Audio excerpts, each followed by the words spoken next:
Now, there are differing views on the potential deal which could see telecommunications company MTN acquiring Telkom. Now, analysts say that the deal could have major implications for telecommunications in South Africa. Macroeconomist expert Redge Nkosi says from a technical business perspective, Telkom would gain a larger footprint, but from a socio-economic standpoint, there would be some missed elements. Nkosi says that Telkom is an instrument of government policy meant to drive a socio-economic role, and that its removal as the only key government player in that space would defeat the country's developmental imperative. Redge Nkosi, Executive Director and Head of Research on Macroeconomics, Money and Banking at Firstsource Money, joins us now for a further conversation. Redge, good to have you with us. Welcome to Morning Live. Thanks, Sakina. Thanks for having me. So let's start at the beginning, just to contextualize what we're talking about. Let's first take Telkom and the developmental imperative and where Telkom sits in that space, and why there's concern about the acquisition of Telkom by MTN should that happen. Well, firstly, Telkom is an SOE, a state-owned enterprise, controlled, obviously, there's a 40.5% of it owned by government, and the rest is privatized. But perhaps right from the beginning, when government formed Telkom, it understood that there is need for such an instrument to deliver government programs in the ICT sector or telecommunications sector. And therefore, that need hasn't diminished at all. In fact, it's growing every single time. Therefore, another player coming to take over Telkom would obviously begin to diminish that role that Telkom is supposed to play in an economy like this one. We are a developing country in the first place, Sakina, and I think we need a lot of government instruments that can deliver to the people issues that are necessary in the space in which Telkom is in. So, Redge, from being a state home line telephone monopoly in the first instance, it has evolved, has Telkom, over years. It's repositioned itself now also as one of the mobile telecoms giants.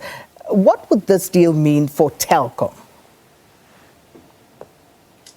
Well, Telkom should be worried that it's going to be swallowed by not necessarily a small company, but a private sector company, and creating a monopoly, a very big company. There's going to be concentration in the industry. There's not.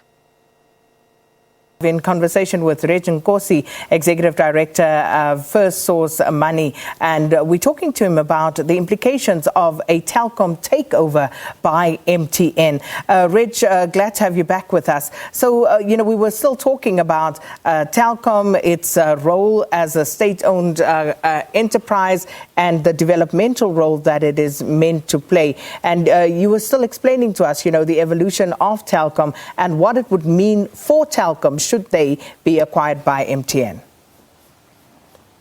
As I said, Telkom is an institution that is supposed to provide support with regard to government policy in the area of telephony, or if you want, ICT, as it is converging.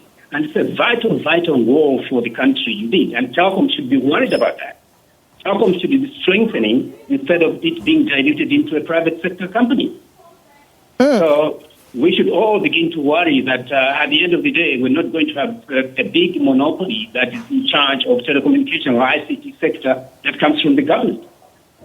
So, Redge, what about those who already question that? Some would say Telkom is already partially public and partially privately owned. So to what extent does it currently play its developmental role? Well, indeed, some people may question that, but I think we should look beyond what Telkom, is doing right now, or whatever developmental role it is playing right now.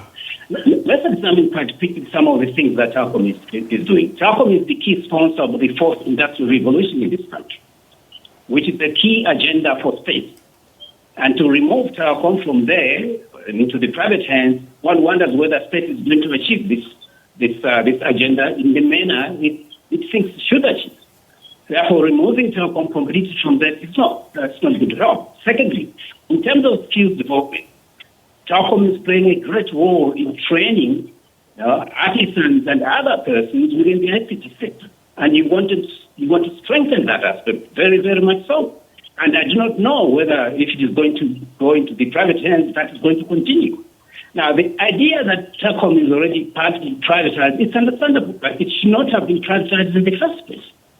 I think that's the mistake South Africa has been making all the way along.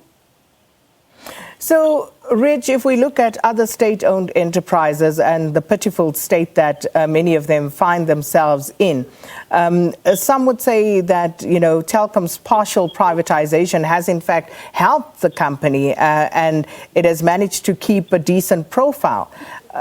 What would be the implications, of Telkom's privatization in terms of looking at other state-owned entities and the concern that there may be wholesale privatization of some of the major SOEs? Firstly, there's merit in saying that, we're having challenges with SOEs.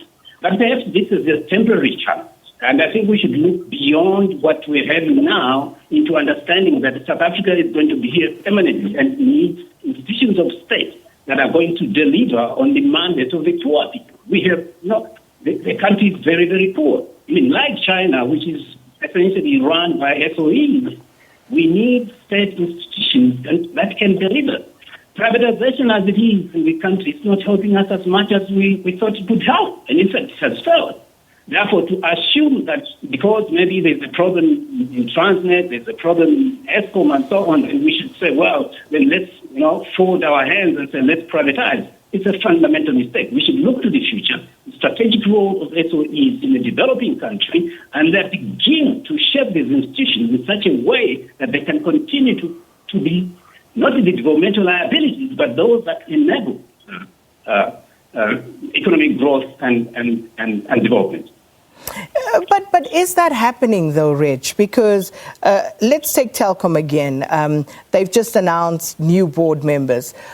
If you look at the board members at Telkom now, the likes of Mteto Nyati, who've been successful in the private sector, do you think that, they will be, as a board, amenable to this deal, one? And secondly, when you look at the developmental imperative and the trajectory that South Africa should be on, how important is it to have board members who actually understand that fundamental imperative? I think it's very critical that we have board members who understand first, not just the developmental imperative, understand what it means to be a citizen, in a country that's developing, and what instruments of state can be deployed to deal with the challenges that are there in this particular economy. So we assume that any person who comes into Telkom as a board member should certainly have that understanding, not just a business imperative. We do appreciate skills that must come with that, but quite frankly, it is important that all these people who are going to be board members in Telkom or whichever other company should understand this imperative. But, there's some worry, however, about what's happening with this takeover, in my view, Sakina. You may remember that President Thabo Mbeki is now the international advisor of MTN. And Thabo Mbeki himself was the person behind the privatization of Telkom. And now, again, former Deputy Minister of Finance is the chairperson of Telkom. Chairperson of MTN. And now they're trying to sort of buy Telkom. Frankly, it should be the reverse. Telkom should in fact be strengthening, not the other way around. And this is precisely why I asked the question about these board members and the boards that they actually comprise, because it's important to know who the protagonists are, in my view, so that you understand who is speaking to whom about what. What's your take on that? Precisely. I think South Africans must begin to worry. We have government workers. For example, President himself, it doesn't matter whether he's no longer in office or not, he must die promoting the national interest, which national interest shall mean the eradication of poverty in this country. And the only instrument that can eradicate poverty is the state itself. Private sector is not there for that purpose. Private sector is there for profitability purposes. And in fact, they're vacuuming money. Look at MTN just in 2015. Well, not in 2015, when President Cyril Ramaphosa was in fact the chairperson of MTN, they were stashing money in Mauritius. That money should have been in South Africa, in Johannesburg. So, when you look at all these people coming into play, you begin to wonder, were these people preparing to dismantle SOE so that after they leave office, they should begin to benefit from that? Reg, I have to ask you to elaborate on the claim that you just made with regard to the current president of the country during his involvement with MTN stashing money, as you say, in Mauritius. What does that mean? What happened there? Well, what happens is that MTN has got, as you know, has got a global footprint, all right, in Africa and in Iran and elsewhere. And they charge what they call management fees, all right? And that management fee hardly was coming to South Africa at all. It was put in Mauritius and coming to Dubai. That has been investigated out in the public domain. And the person behind that, the person who was the chairperson of that institution was President Cyril Ramaphosa before he became deputy president, all right? And now he's out, and today the person who is the chairperson of MTN is the former deputy minister.